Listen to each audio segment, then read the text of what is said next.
Kamusta? Ako si Mark Lawrence at ako ay 14 years old na.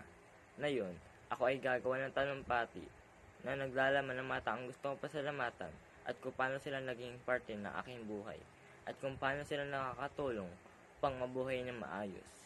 Itong talumpati na aking ginawa ay para sa asignatura ko sa paksa ng ESE. Ang mga taong gustong-gusto kong pasalamatan ay ang aking mama at ang aking mga kaibigan. Una si mama dahil siya ang nagbigay liwanag sa aming tahanan.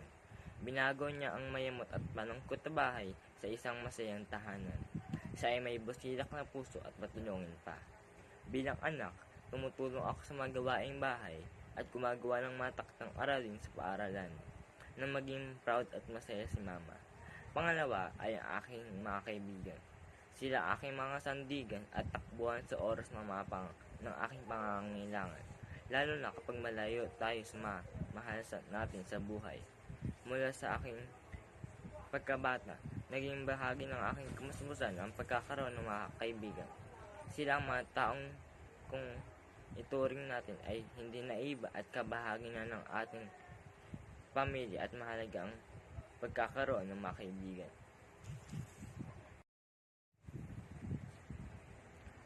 Ang pagkakaroon ng bukas na komunikasyon ay napakahalaga sa matatag na samahan at ang pinakamahalaga sa lahat ay ang tunay na pagmamahal na walang halong pag-iimbot.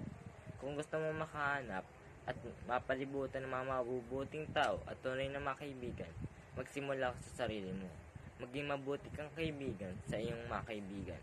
Tandaan, mahalin natin sila hanggat nabubuhay pa sila sa mundong ito at sulitin natin ang mga oras na kasama sila.